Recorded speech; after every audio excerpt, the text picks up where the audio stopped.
ሰላም እንደምን ቆያችሁ ውድ ተመልካቾቻችን። የበሆፕ ቻናል ኢትዮጵያ እየተዘጋጀ የሚቀርብላችሁ የቤተ መቅደስ መልእክት ነው። በተከታታይ ክፍሎች ስለ ቤተ መቅደስ ስንመለከት ቆይተናል። በዚህ ክፍል የምናየው በተለይ ትኩረት የምናደርገው የካህናቱ አለባበስና የቤተ መቅደሱ መጋረጃዎች ላይ ነው እና ከነዚህ ከተሰጡት ድንጋጌዎች ወይም ህግጋት ለእስራኤላውያን ለኛ የምንወስደው መንፈሳዊ ትምህርቶች ላይ ትኩረት አድርገን እንመለከታለን። በተለይ 3 ነጥቦችን እናነሳለን። የሊቀ ካህኑ ፈራጅነትን፣ የቤተ መቅደሱ መጋረጃዎችንና የካህናቱ አለባበስ ላይ ትኩረት አድርገን እናያለን። አስቀድመን ጸሎት እናደርጋለን። እንጸልይ። እግዚአብሔር አባታችን ሆይ ስለዚህ ሌላ እድል እናመሰግናለን። ቃልን ማስተዋል እንድንችል መንፈስን ባለንበት እንድትልክልን እንለምናለን። ህሊናችንን አንተ አንቃ፣ ማስተዋል ጥበብን አንተ አብዛልን።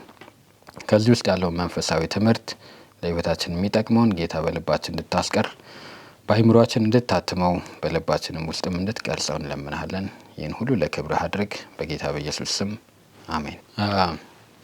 ፈራጅነትን ስንመለከት በእስራኤላውያን ጊዜ በሊቀ ካህኑ በመንፈሳዊ ጉዳይ በምድር ላይ ትልቁ መሪያቸው ሊቀ ካህኑ ነበረ። ከእሱ በታች ካህናቶች አሉ እና የነበረው ሊቀ ካህን አንድ ነው። አንድ ጉዳይ ፈልገው ሲመጡ የሚመጡት ወደ ሊቀ ካህኑ ነው።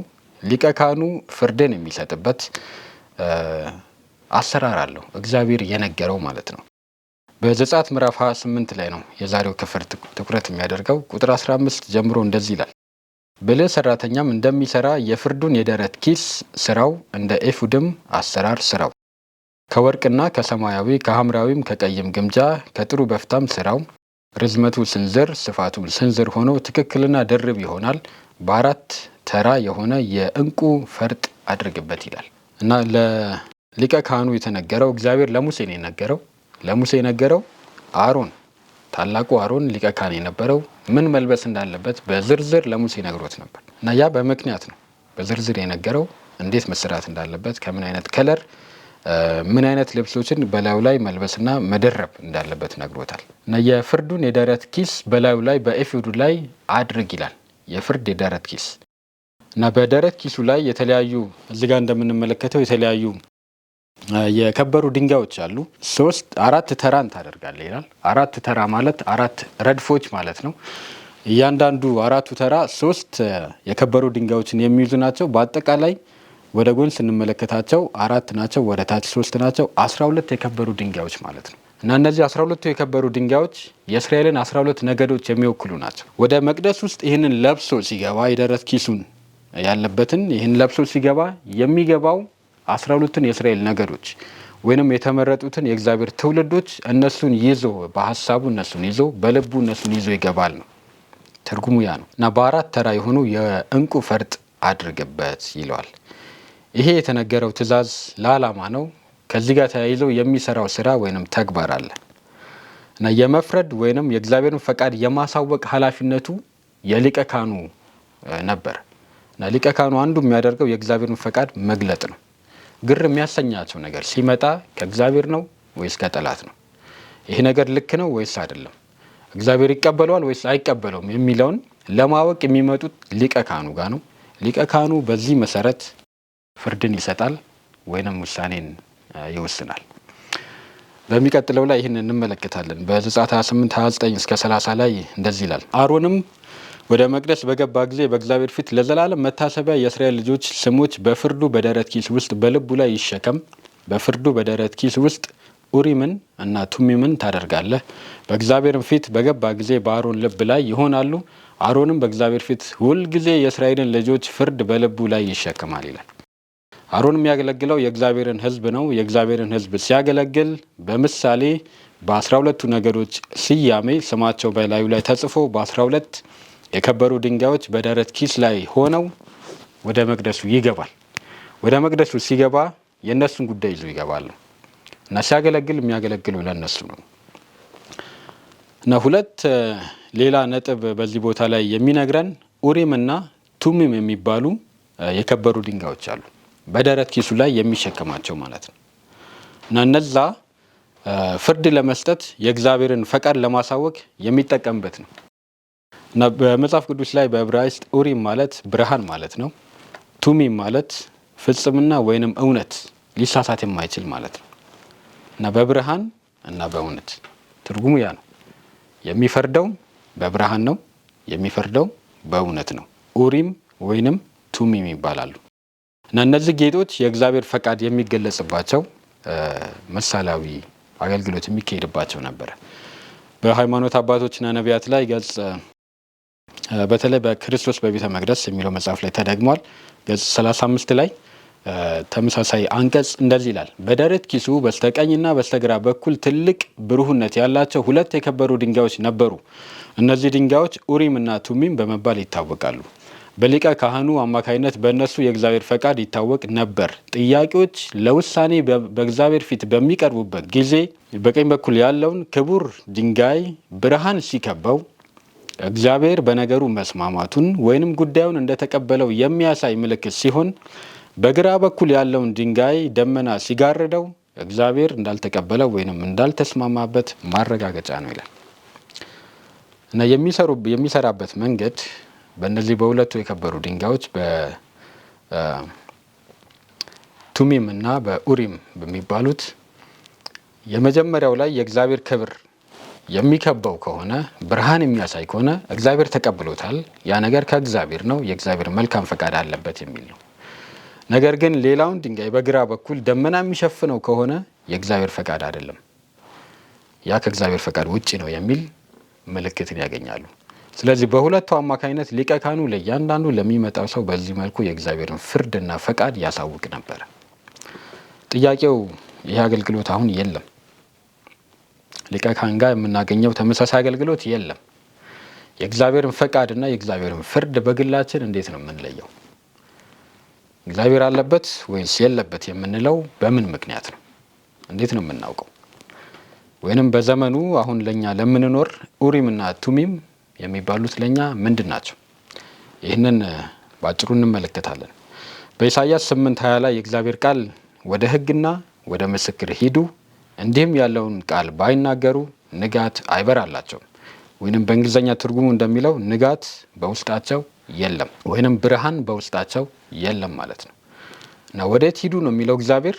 ወደ ሕጉ እና ወደ ምስክሩ ወደዛ ሂዱ። ልክ በዛው መልኩ የማይናገሩ ከሆነ ወይንም ከሕጉና ከምስክሩ ጋር በአጠቃላይ ከእግዚአብሔር ቃል ጋር የማይስማሙ ከሆነ በዛ ውስጥ ብርሃን የለም። ብርሃን ከሌለው ጨለማ ነው። ስለዚህ አንድን ጉዳይ ከእግዚአብሔር ነው ወይስ ከእግዚአብሔር አይደለም የሚለውን ለማወቅ እግዚአብሔር አጽድቆታል ወይንስ እግዚአብሔር ኮንኖታል፣ የእግዚአብሔር እጅ አለበት ወይስ የለበት የሚለውን ለመረዳት መሄድ ያለብን ወደ እግዚአብሔር ቃል ነው። የእግዚአብሔር ቃል ደግሞ 2 አይነት ነው፣ ሕግና ምስክሩ። ሕጉ 10ቱ ትእዛዛት ናቸው። ምስክሩ በነቢያት የተጻፉት የተነገሩት የእግዚአብሔር ትእዛዛት ናቸው ወይንም የእግዚአብሔር ቃል ናቸው። ሕጉ ቀጥታ በእግዚአብሔር የተጻፉ በእጁ የተጻፉ በሲና ተራራ ላይ ሙሴ ሲቀበል ቀጥታ በእግዚአብሔር ጣት የተጻፉትን ትእዛዛት ነው የተቀበለው። ስለዚህ የእግዚአብሔር ጣት በቀጥታ የጻፋቸው እና የእግዚአብሔር አፍ በቀጥታ ለሕዝቡ የተናገራቸው ትእዛዛት 10ቱ ትእዛዛት ወይንም ሕጉ የሚባሉት ናቸው። ምስክሩ ደግሞ በነቢያት አማካኝነት በተለያየ ጊዜ በሐዋርያቱ በነቢያቱ በተለያዩ በተነሱ በእግዚአብሔር አገልጋዮች ከእግዚአብሔር ተቀብለው ለሕዝቡ ያሰራጯቸው እና የጻፏቸው እኛ በመጽሐፍ ቅዱስ መልክ አሁን እኛ እጅ ላይ የሚገኙት እነዛ ምስክሮች ናቸው። ስለዚህ እግዚአብሔር የሚለው ወደ ሕጌ እና ወደ ምስክሬ ሂዱ። ክርስቶስ እንዳለው እነዚህ ሁሉ ዮሐንስ 5 ላይ ስለ እኔ የሚመሰክሩ ናቸው። መጽሐፍትን ትመረምራላችሁ፣ እነዛ ግን ስለ እኔ የሚመሰክሩ ናቸው። ስለዚህ መጽሐፍት በሙሉ ስለ ክርስቶስ ስለ እግዚአብሔር የሚያወሩ ናቸው። ስለዚህ ወንድሞችና እህቶች አንድ ጉዳይ ግራ የሚያጋባን ከሆነ እግዚአብሔር አለበት ወይስ የለበትም ብለን የምንጠይቅ ከሆነ ያን ለማወቅ ጉጉቱ ካለን መሄድ ያለብን ወደ እግዚአብሔር ቃል ነው። ማወቅም ይገባናል። ከእግዚአብሔር ነው ወይስ ከእግዚአብሔር አይደለም የሚለውን ማወቅ ይኖርብናል። እግዚአብሔር አይዋሽም። ከቃሉ ጋር የሚጋጭ ነገር የእሱ ፈቃድ የሆነ ነገር አይሰጠንም። የእግዚአብሔር ፈቃድ የሆነ በሙሉ ከቃሉ ጋር የሚስማማ ነው። ምክንያቱም እግዚአብሔር ከራሱ ጋር አይጋጭም። በሁለተኛ ጢሞቴዎስ 2:13 ላይ የእግዚአብሔር ቃል እንደዚህ ይላል፣ ባናምነው ታምኖ ይኖራል፣ ራሱን ሊክድ አይችልምና ይላል። እግዚአብሔር ራሱን ሊክድ አይችልም። ቃሉ በሌላ በኩል ሌላ ነገር እየነገረን እግዚአብሔር ከቃሉ በተቃራኒ ሌላ ነገር አያዘንም። ስለዚህ በቃሉ ስንመራ፣ ወደ ቃሉ ስንቀርብ፣ ወደ ሕጉ ስንሄድ፣ ወደ ምስክሩ ስንቀርብ እግዚአብሔር የሚመራን በራሱ ፍርድ ነው፣ በራሱ መንገድ ነው። ምክንያቱም እግዚአብሔር ከራሱ ጋር ከቃሉ ጋር አይጣረንም። የእግዚአብሔር ቃልና እግዚአብሔር ራሱ ክርስቶስና ትምህርቱ ቃሉ አንድ ናቸው። በምድር ላይ ክርስቶስ ሲመላለስ ሲያስተምር የነበረው እያንዳንዱ የሚለው ነገር ከእግዚአብሔር ቃል ጋር የሚስማማ ነው። የሚናገረውና የሚያደርገው የተስማሙ ናቸው። በምንም ልዩነት የለውም። ስለዚህ በቃሉ የሚመራ ሰው፣ ቃሉን ከፍቶ የሚያነብ ሰው፣ የሚያጠና በግሉ ለራሱ የህይወቱ መርህ እና መሪ አድርጎ የሚከተለው ሰው፣ የሚወስደው የሚያምንበት ሰው በእግዚአብሔር ፈቃድ የሚሄድ ነው። የእግዚአብሔርን ፈቃድ መለየት የሚችል ነው። የምናውቀው ግን በጣም የሚረዳንን አንድ ጥቅስ እንመልከት። በኤርምያስ ምዕራፍ 6:16 ላይ ነው። እንደዚህ ይላል፣ እግዚአብሔር እንዲህ ይላል፣ በመንገድ ላይ ቁሙ ተመልከቱ፣ የቀደመችውንም መንገድ ጠይቁ፣ መልካሚቱ መንገድ ወዴት እንደሆነች እወቁ፣ በእርሷም ላይ ሂዱ፣ ለነፍሳችሁም እረፍትን ታገኛላችሁ ይላል እና እግዚአብሔር በዚህ ጥቅስ መሰረት ህዝቡን የሚነግረው እኛን የሚነግረን በግላችን እኛን እያንዳንዳችን የሚነግረን በመንገድ ላይ ቁሙ ከዛም ተመልከቱ ይላል። አውራ ጎዳና ላይ ወጥተን እንድንቆም አይደለም። አካላዊ መንገድ ላይ ሄደን እዛ ቦታ እንድንቆም አይደለም። ግን በመንገድ ላይ ቁሙ ማለት በአካሄዳችሁ ወይንም በኑሯችሁ በህይወታችሁ ቆም ብላችሁ ራሳችሁ መርምሩ ነው። ተመልከቱ እና የምታደርጉትን ነገር አቁማችሁ ራሳችሁን ጠይቁ ነው።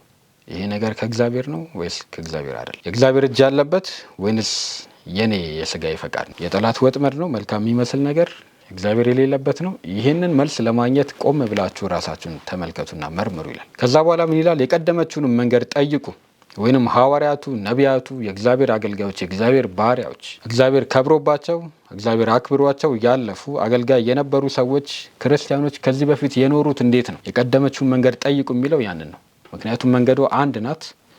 ነቢያቱ ሐዋርያቱ የኖሩበት የመታዘዝ ለእግዚአብሔር የመገዛት ህይወት ነው መንገድ ነው። ያ መንገድ የቱ ነው ብላችሁ ጠይቁ። መልካሚቱ መንገድ ወዴት እንደሆነች እወቁ። ስለዚህ ቁሙ፣ ተመልከቱ፣ ጠይቁ፣ ከዛ እወቁ። ካወቃችሁ በኋላ ይህን ሁሉ ካረጋችሁ በኋላ በእሷ ላይ ሂዱባት ይላል። ውጤቱ ምንድን ነው? ለነፍሳችሁም እረፍትን ታገኛላችሁ ይላል። ማወቅ ብቻውን በቂ አይደለም። መረዳት ብቻውን በቂ አይደለም። መኖር ያስፈልጋል። በቆላስይስ ምዕራፍ 2 ቁጥር 16 ላይ እግዚአብሔር ቃል እንደሚለው ክርስቶስን እንደተቀበላችሁት በእርሱ ተመላለሱ፣ ስር ሰዳችሁ በእርሱ ታነጹ፣ በተማራችሁት እምነት ጽኑ፣ ምስጋናም ይብዛላችሁ ይላል። እንደተቀበላችሁት ክርስቶስን አምኜዋለሁ እንደምትሉት እንደዛው ተመላለሱ ይላል። እንደምትሉት አይደለም፣ የምትሉትን አድርጉት። የምትሉትን ብቻ አይደለም በተግባር አድርጉት ነው። ተቀብዬዋለሁ የሚል ሰው የሚኖር ሰው ወይንም ለመኖር የሚተጋና የሚጥር መሆን አለበት ነው። ስለዚህ በተቻለ መጠን በክርስትና ህይወታችን የምናደርገው ነገር የምናምነው መሆን አለበት። ያ ጥረት በእኛ ዘንድ ይጠበቃል። ንግግራችን በክርስቶስ እናምናለን የምንለውና ተግባራችን በሁለቱ መካከል ያለው ርቀት እየጠበበ መታረቅ አለባቸው ነው። ፍጽምና ደረጃ ላይ የሚደርስ ሰው እንደ ክርስቶስ ተግባሩና ንግግሩ አንድ እንደሆነ በዛው መጠን የሚያደርገውን ነገር አምኜዋለሁ የሚለውን ነገር የሚያደርግ ንግግሩና ተግባሩ የሚዋሃድ መሆን አለበት። ስለዚህ ቆሙ ይላል። የምናደርገውን ነገር ቆም ብለን መጠየቅ፣ ማወቅ፣ ከዛ መሄድ አለብን። መጨረሻ ላይ እረፍት ይኖረዋል እና የእግዚአብሔር ፈቃድ እንደሆነ የምናውቀው በምንድን ነው? የእግዚአብሔር የሆነ ነገር ከጌታ የሆነ ነገር ሁል ጊዜ እረፍት አለበት ነው። ነገር ግን አንድ ነፍስ ሁል ጊዜ እየተጨነቀች እየታወከች የምትኖር ከሆነ ያ የሚያደርገው ነገር ከጠላት ነው ወይ ከእግዚአብሔር አይደለም ማለት ነው። ሁል ጊዜ የጭንቀትን ህይወት የሚኖር ሰው በእግዚአብሔር ፈቃድ ውስጥ ያለ ሰው አይደለም፣ በእግዚአብሔር የሚመራ አይደለም። ወይ ከአንድ ጉዳይ ጋር ተያይዞ የሚጨነቅ ሰው ያ ጉዳይ ወጥመድ የሚሆንበት ጭንቀት ስላለበት ወጥመድ የሚሆንበት ከጠላት ስለሆነ ነው። ምክንያቱም የእግዚአብሔር ቃል የሚናገረው ፈቃዱን አውቆ መንገዱን ጠይቆ በዛ መንገድ የሚሄድ ሰው ለነፍሱ እረፍትን ያገኛል ይላል። ስለዚህ እረፍት ካለበት፣ እርጋታ ካለበት፣ ውስጣዊ ሰላም ካለበት ያ ነገር ከእግዚአብሔር ነው። ሁል ጊዜ ከእግዚአብሔር የሆነ ነገር ስናገኝ በዚህ መልኩ ልምምድ ይኖረናል። ሁል ጊዜ ደስተኞች እረፍት እናገኛለን ማለት አይደለም። ግን የሆነ ጊዜ ላይ ያበቃል። የኛ ህይወት ሲስተካከል የእግዚአብሔር ፈቃድ እረፍትን ይሰጣል።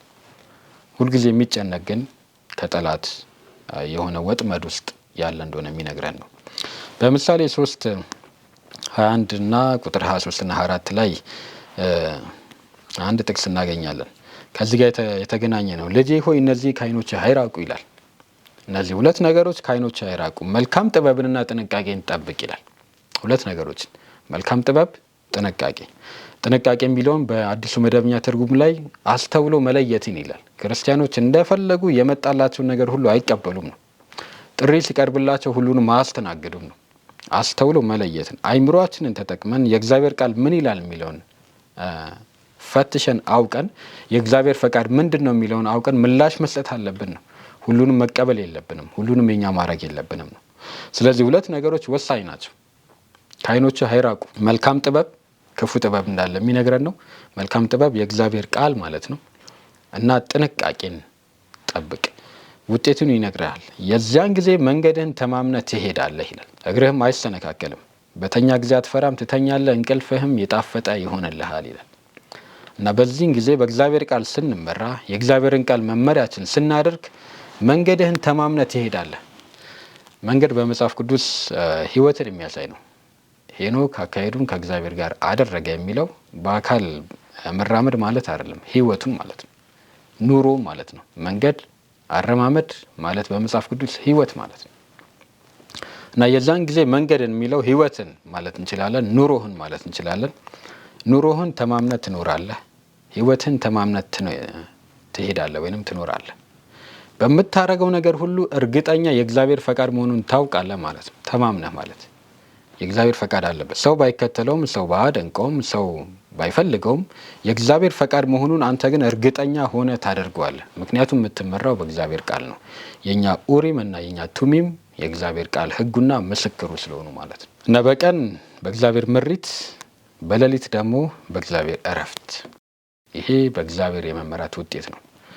ምክንያቱም የመጨረሻው ቁጥር ምን ይላል? በተኛ ጊዜ አትፈራም፣ ትተኛለህ፣ እንቅልፍህም የጣፈጠ ይሆንልሃል። በእግዚአብሔር የሚመራ ሰው በቀን በእግዚአብሔር ይመራል። በእግዚአብሔር ቃል የሚሄድ ሰው በቃሉ ሲመራ እርግጠኛ ሆኖ ስራውን ይሰራል እና አይሰነካከልም። እግዚአብሔር ሙከራን አያውቅም። ምክንያቱም መውደቅን ስለማያውቅ የእግዚአብሔር ሰው ወደ እግዚአብሔር የተጠጋ ሰውም የሚሰራው ስራ ሁሉ ይከናወንለታል። የእግዚአብሔር ቃል እንደሚለው እና እግርህም አትሰነካከልም ይላል። በሌሊትም እረፍትን ያገኛል ይላል። ወንድሞችና እህቶች ሮሜ 12:2 ላይ ያለው በተለየ ሁኔታ ይህን እንድናደርግ የሚጠቅመን ወይንም የሚያዘጋጀን ነው። የምናውቀው ጥቅስ ሊሆን ይችላል። እንደዚህ ይላል፣ የእግዚአብሔር ፈቃድ እርሱም በጎና ደስ የሚያሰኝ ፍጹምም የሆነው ነገር ምን እንደሆነ ፈትናችሁ ታውቁ ዘንድ በልባችሁ መታደስ ተለወጡ እንጂ ይህንን ዓለም አትምሰሉ ይላል። እና የእግዚአብሔር ፈቃድ ምንድን ነው? በጎ፣ ደስ የሚያሰኝ ፍጹም የሆነ ነው ይላል። የእኛ ፈቃድ ግን ከዚህ ተቃራኒ ነው። ስለዚህ ከዚህ ተቃራኒ በሆነ ልብና ፍላጎት ያለን ሰዎች በዚህ ሁኔታ ላይ ሆነን የእግዚአብሔርን በጎ፣ ደስ የሚያሰኝ ፍጹም የሆነውን ፈቃድ ማወቅ አንችልም። ስለዚህ ጳውሎስ ምን ይላል? ያንን በጎ፣ ፍጹም፣ ደስ የሚያሰኘውን የእግዚአብሔር ፈቃድ ለማወቅ በልባችሁ መታደስ ተለወጡ ይላል። ያልተለወጠ ልብ፣ ያልታደሰ ልብና አይምሮ፣ ሀሳብ የእግዚአብሔርን ፈቃድ ሊረዳና ሊያውቀው አይችልም። በተወሰነ ሁኔታ ብናውቀው እንኳን ልናደንቀው አንችልም። ካላደነቅ ነው እና ካልተከተል ነው ልንታዘዘው ልንገዛለት አንችልም። በኋላ ላይ እንደው የምናውቀውን ነገር መጠራጠር እንጀምራለን። ያልታደሰ አይምሮ የእግዚአብሔርን ነገር ስለማያደንቅ እና የእግዚአብሔርን ፈቃድ ለማወቅ ልብ ወይንም ሀሳብ መታደሱ የግድ ነው። ካልሆነ በአሮጌው አቅሟዳ አዲሱን የወይን ጠጅ እንደማኖር ማለት ነው። ሊቋቋሙ አይችልም። ክርስቶስ እንዳለው ይፈነዳል። እና የኛ አሮጌው ማንነታችን የእግዚአብሔርን የተቀደሰና የከበረ ታላቅ ከፍ ያለውን ነገር መረዳት አይችልም። መረዳት እንድንችል ፈቃዱን ማወቅ እንድንችል የእግዚአብሔር ፈቃድ የተደበቀ አይደለም፣ የተገለጠ ነው።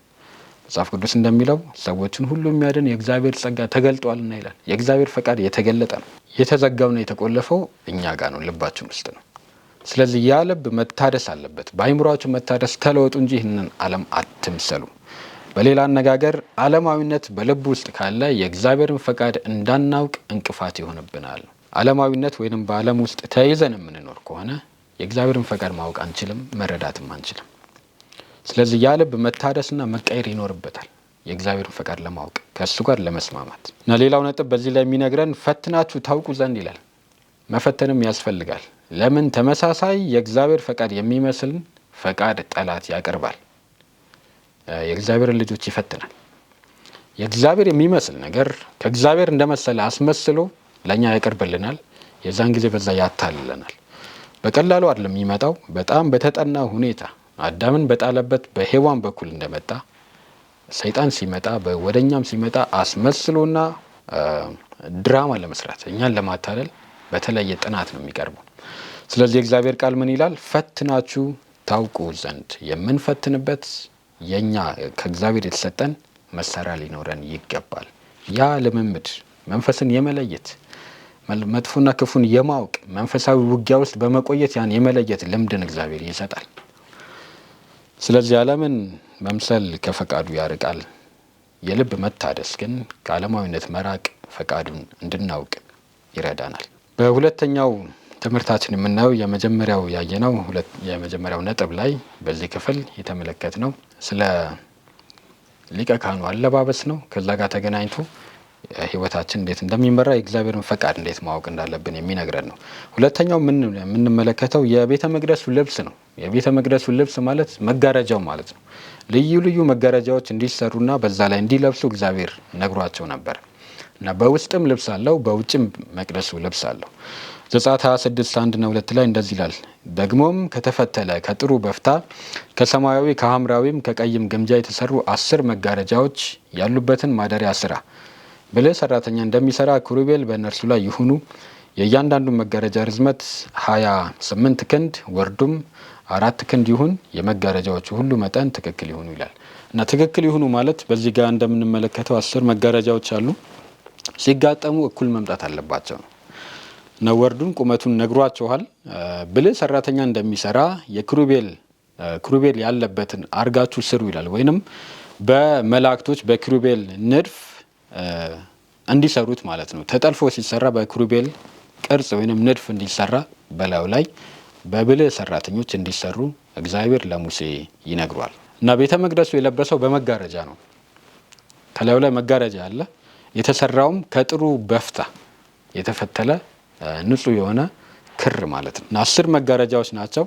አንድ ላይ ሆነው መቅደሱን ከላይ ያለብሱታል። የመገናኛው ድንኳን ሽፋኖቹ ቁጥር 7 እና ቁጥር 14 ላይ ዘጸአት 26 ማለት ነው እዛ ላይ ይነግረናል። ቁጥር 7 ላይ ምን ይላል? ለድንኳን የሚሆኑ መጋረጃዎች ከፍየል ጠጉር አድርግ 11 መጋረጃዎችን ታደርጋል ይላል። እዚህ ጋር ሌላ 11 መጋረጃ ያስፈልጋል። የመጀመሪያው ላይ ከበፍታ የተሰራው 10 መጋረጃ አንድ ላይ ተጋጥሞ የመጀመሪያው ልብስ ነው የሚሆነው፣ ከላይ በኩል ይሸፈናል። ከዛ በኋላ ከፍየል ጸጉር የሚሰራ ሌላ ሽፋን ይኖራል። ቁጥር 14 ላይ ለድንኳኑም መደረቢያ ከቀይ አውራ በግ ቁርበት ከዚያም በላይ ሌላ መደረቢያ ከአስቆጣ ቁርበት አድርግ ይላል እና ሌሎች መደረቢያዎች እንዳሉ ይናገራል። በፍታ አለ፣ ከዛ የፍየል ጠጉር አለ፣ ከዛ ከበግ ጠጉር የተሰራ አለ፣ ከዛ አስቆጣ ቁርበት። የአስቆጣ ቁርበት ማለት በእንግሊዝኛው ባጀር ይባላል። እኛ ጋር ብዙም ማናገኘው እንስሳ ነው። ከዛ ቁርበት የተሰራ የመጨረሻው መደረቢያ ይሆናል ነው። ሀሳቡ ምንድን ነው? በአጠቃላይ መቅደሱ የሚለብሰው በተለያዩ ልብሶች ነው። ከተለያዩ መጋረጃዎችና ከተለያዩ እንስሳት በተሰሩ ቁርበቶች መቅደሱ ከላይ ይለብሳል ነው። ስለዚህ ሽፋን አለው ነው። በተመሳሳይ የውስጠኛውን የመቅደሱን ክፍል ስንመለከት ማደሪያው መጋረጃዎች አሉት። ቤተ መቅደሱ 3 ክፍል አለው። ከአደባባዩ ክፍል ወደ ቅዱሱ ክፍል ስንገባ መቅደስ አለ።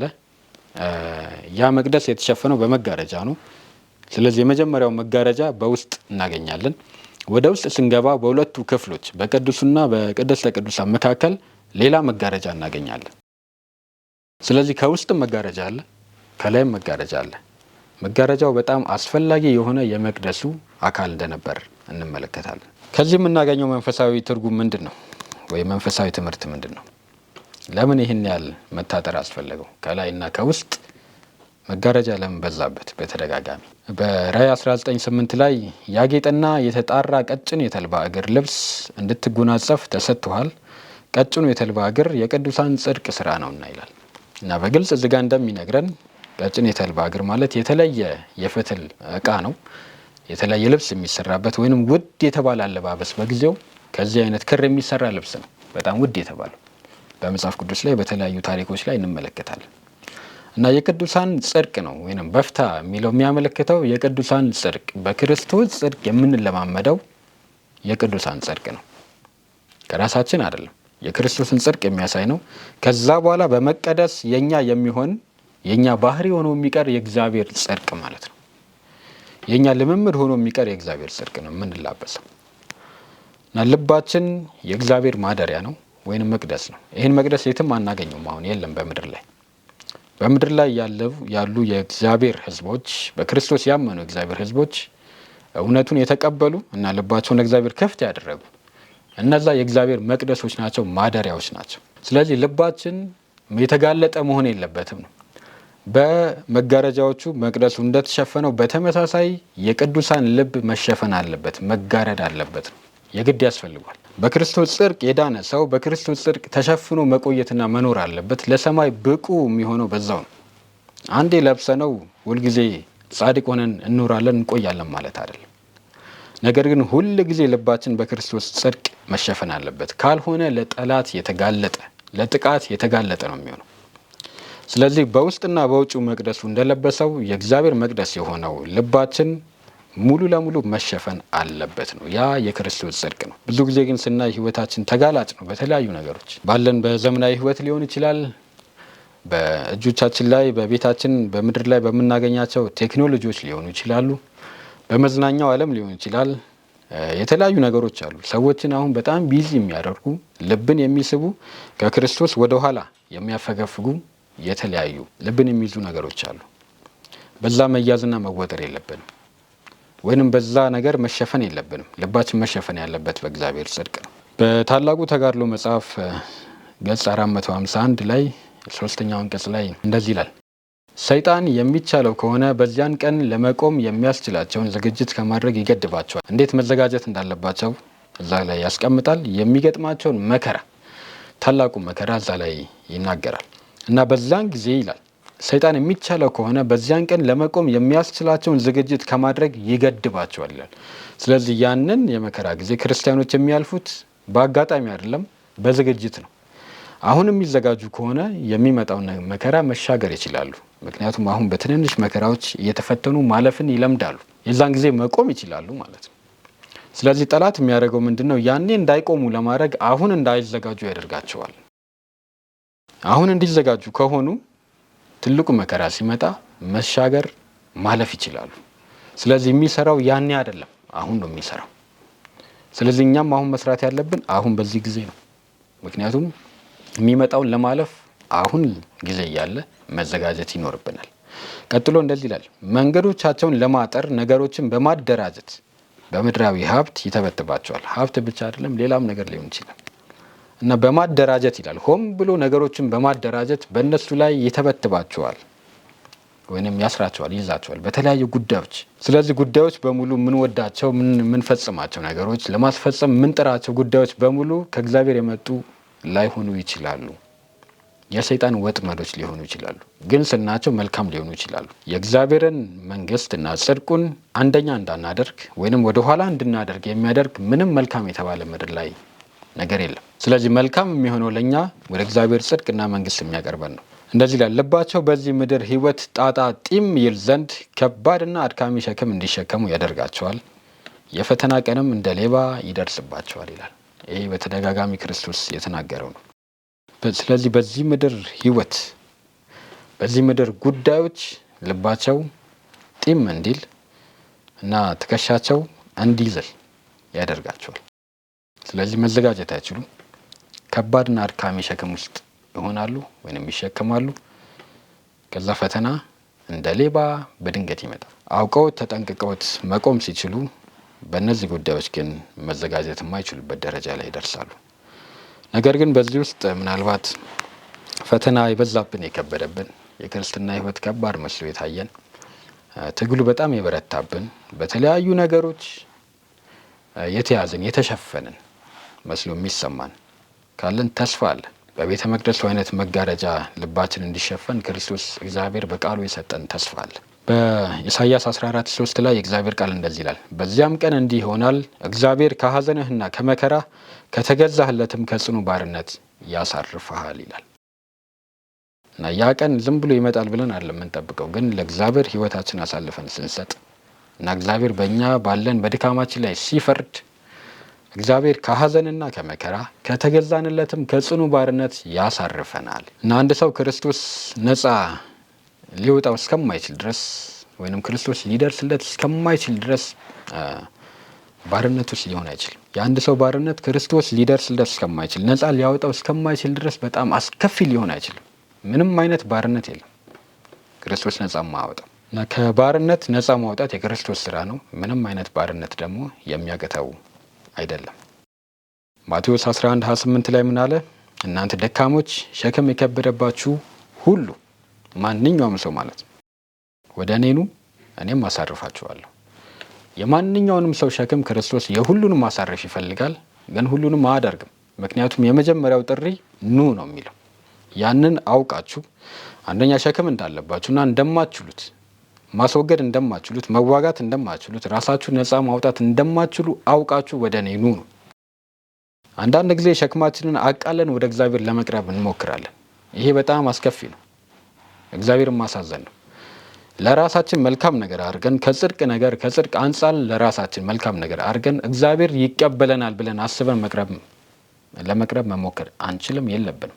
ወደ እግዚአብሔር ለመቅረብ ትንሽ ኃጢአቴን ላስወግድ ወይም የተወሰነ ቅዱስ መስዬ ልታይ ብለን እናስባለን። ያ የጠላት ማታለያ ነው፣ የጠላት ማሰሪያ ነው። እግዚአብሔር ሰውን እንዲቀበለው አንድ ሰው በራሱ ራሱን አሻሽሎ ለእግዚአብሔር ማቅረብ አይችልም። እግዚአብሔር የሚለው ከነሸክማችሁ ወደ እኔ ኑ። ካልሆነ ግን ራሳችን ለእግዚአብሔር አሳልፈን ለመስጠት ራሳችንን የተወሰነ ማሻሻል እንችላለን ብለን የምናስብና ያንን ጊዜ እስከምናደርግ ድረስ የምንጠብቅ ከሆነ ያንን አንችለውም፣ ሊፈጸምም አይችልም። ያ ጊዜ አይመጣም። ምክንያቱም እግዚአብሔር ሰውን እንዲቀበለው ራሱን ማሻሻል አይችልም። የማይከሰተው ለዛ ነው። ጠላት ግን በዚህ ሀሳብ ውስጥ እንድንቆይና ሁልጊዜ ከእግዚአብሔር እንድንረቅ የሆነ ጊዜ ላይ ራሴን አሻሽዬ ወደ እግዚአብሔር ቀረብላለሁ፣ አንዳንድ ነገሮችን ትቼ ወደ እግዚአብሔር እመጣለሁ ብዬ እንዳስብ ያደርጋል። የሚያስጥለው ከባርነት የሚያስጥለው እግዚአብሔር ነው። ከነ ምናምናችን ወደ እግዚአብሔር እንድንቀርብ ነው የሚጠራን። ስለዚህ ክርስቶስ ምን አለ? ወደ እኔ ኑ እኔም አሳርፋችኋለሁ፣ ከነ ሸክማችሁ ኑ ነው። ጽድቅ በስራ የማይቻለው ለዚህ ነው። የተወሰነውን ስራ እኛ መስራት አንችልም።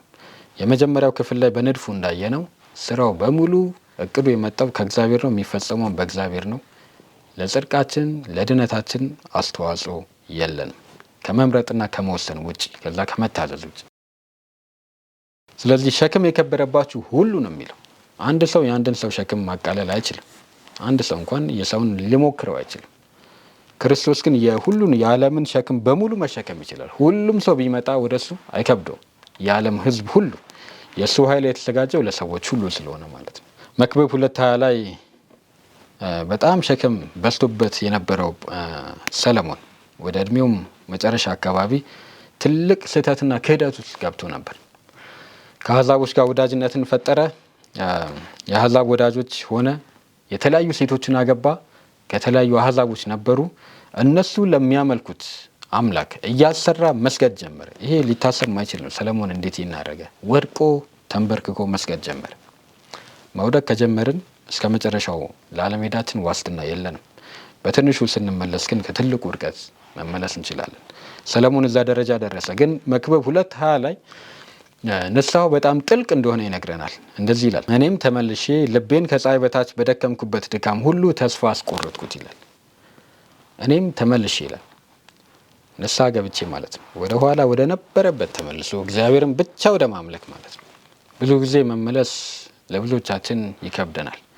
በጣም ተስፋ አስቆራጭ ሁኔታ ውስጥ ገብተናል ብለን እናስብ ይሆናል። ከዛ የተነሳ መመለስ ይከብደናል። እግዚአብሔር መመለስን የሚጠብቀው ኃጢአታችንን ከኛ አስወግደን ወደ እሱ እንድንሄድ አይደለም፣ የሀሳብ ለውጥን ነው።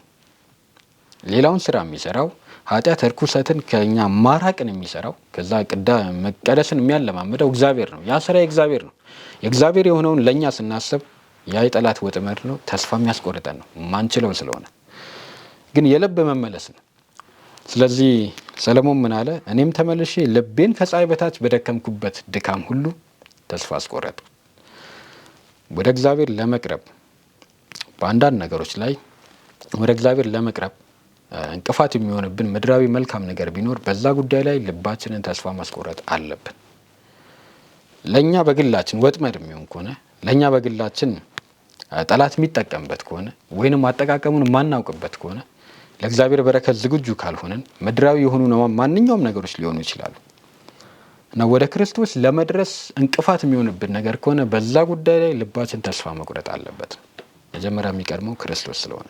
በዚህ መልኩ የተመለሰው ሰለሞን ምንም አይነት ኃጢአት ውስጥ እንኳን የገባ ቢሆን በንዛዜ ብቻ በመናዘዝ የልብ የሀሳብ ለውጥ በማድረግ ብቻ እግዚአብሔር መልሶ የእሱ ልጅ አድርጎታል። ሶስተኛ በመጨረሻ አጠር አድርገን የምንመለከተው የሊቀ ካህኑ አለባበስ ነው። ሊቀ ካህኑ በዘጸአት 28 ቁጥር 1 እና 2 ላይ ስለ አለባበሱ ይነግረናል። የተቀደሰውንም ልብስ ይላል ለክብርና ለጌጥ እንዲሆን ለወንድም ለአሮን ስራለት ይላል። ለሙሴ ሲነግረው ሊቀ ካህን የነበረው አሮን መልበስ ያለበት ልብስ የተለየ ነው። የራሱን ልብስ ለብሶ ወደ መቅደሱ አይገባም፣ የእግዚአብሔርን ስራ አይሰራም። ስለዚህ ልብሱ የተለየ ነው። ምን ይላል? የተቀደሰውን ልብስ ለክብርና ለጌጥ ይላል እንዲሆን ለወንድም አሮን ስራለት፣ አንተም ካህን ሆኖ እንዲያገለግለኝ አሮን ቅዱስ ይሆን ዘንድ ልብስ እንዲሰሩለት የጥበብ መንፈስ ለሞላሁባቸው በልባቸው ጥበበኞች ስለሆኑ ሁሉ ተናገር። ቅድም እንዳየነው እነዚህን የመቅደስ አገልጋዮች ካህናቱና ሊቀ ካህኑ የሚጠቀሙበትን ልብስ የሚሰሩት የእግዚአብሔር መንፈስ ያለባቸው ጥበብ ያሉባቸው ሰዎች ነበሩ ይላል እና የካህናቱ አለባበስ የተለየ ነበር፣ ይለያል። የሊቀ ካህኑ ደግሞ እጅግ የተለየ ነው እና ልብሶቹ የሚሰሩት በተለዩ ሰዎች ነው። እኛ ክርስቲያን ሆነን ስንኖር ልብሳችን መለየት አለበት። ማንኛውም ሰው የሚሰራው ማንኛውም ፋብሪካ ያመረተው ሁሉ ለክርስቶስ ተከታዮች ገጣሚ አይደሉም እና ለእኛ ብሎ አስቦ የሚያመርት ለአድቬንቲስቶች ብሎ ተጨንቆ የሚያመርት የለም።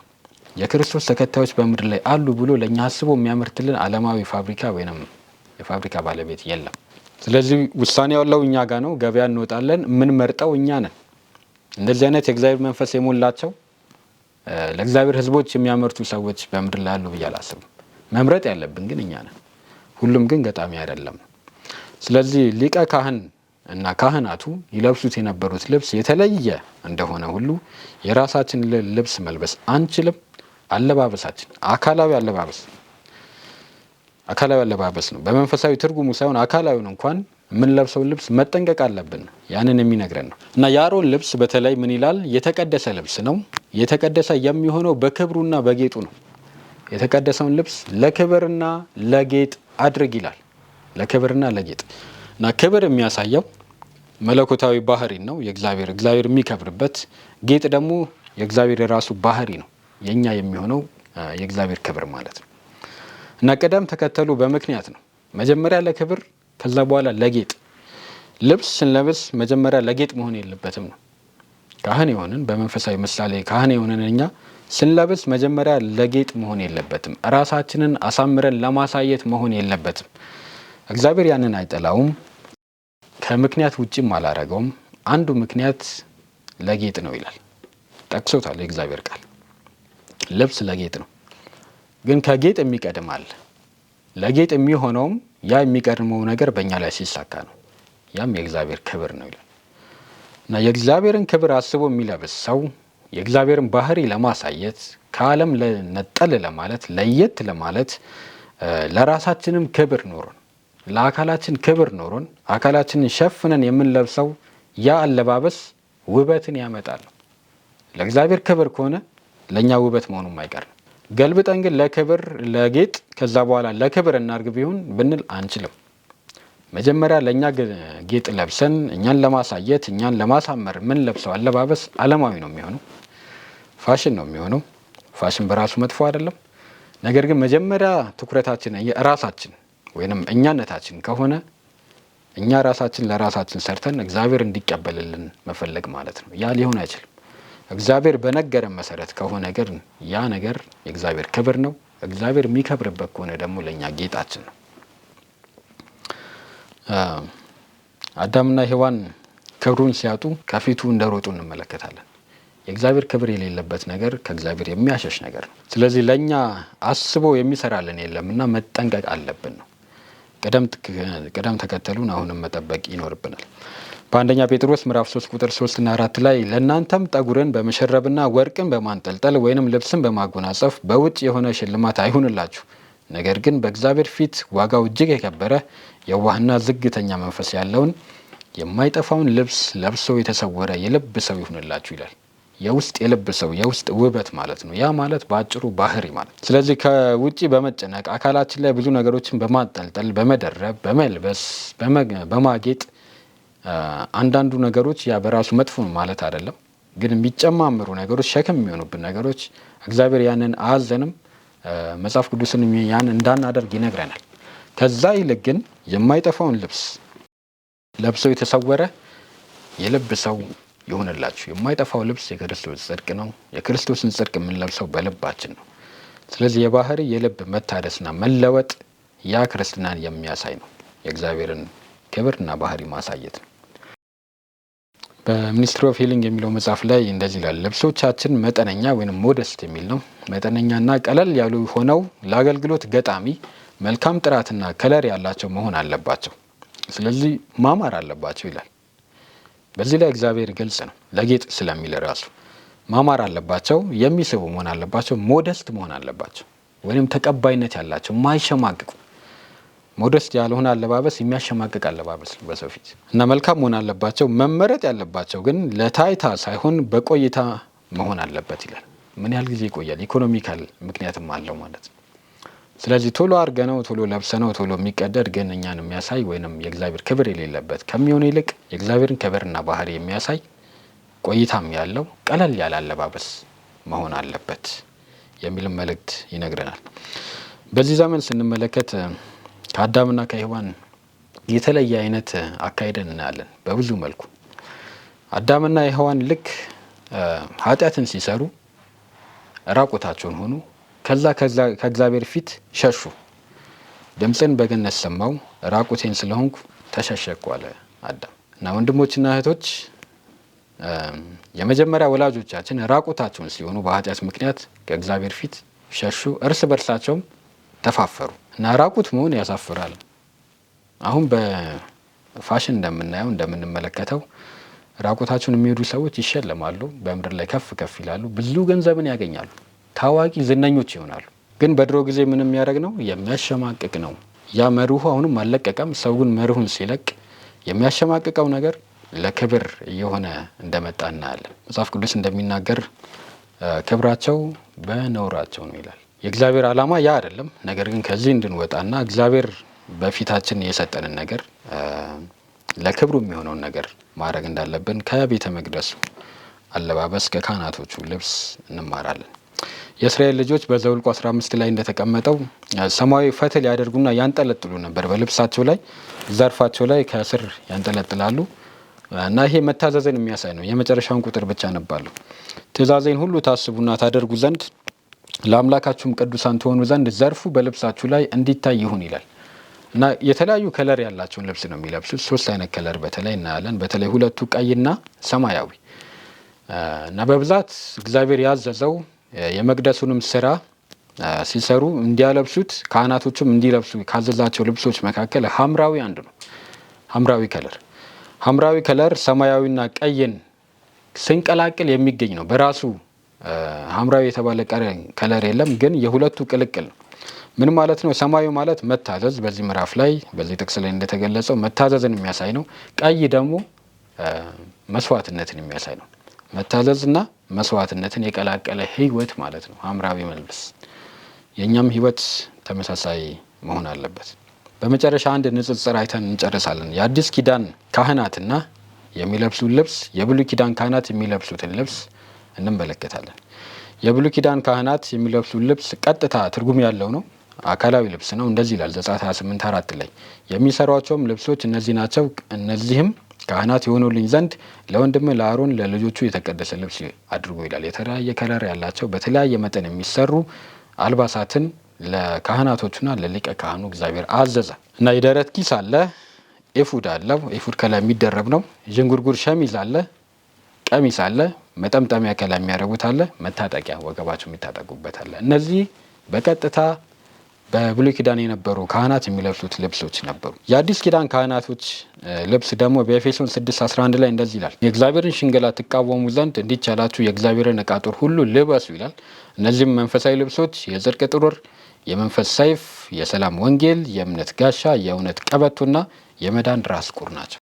እነዚህ 6ቱ ከአዲስ ኪዳን የካህናት መንፈሳዊ ልብሶች ጋር የሚገጥሙ ናቸው። ለምሳሌ ኤፉድን ስንመለከት የጽድቅ ጥሩር ያንን የሚያሳይ ነው።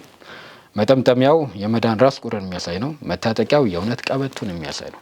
በተመሳሳይ በብሉይ ኪዳን የነበሩ የእግዚአብሔር የተለዩ ሕዝቦች ይለብሱት የነበረውን አለባበስ በመንፈሳዊ ትርጉሙ በአዲስ ኪዳን ያለን ካህናት የእግዚአብሔር ካህናት እንደሆነን የእግዚአብሔር ቃል ይናገራል። በተመሳሳይ መልበስ አለብን።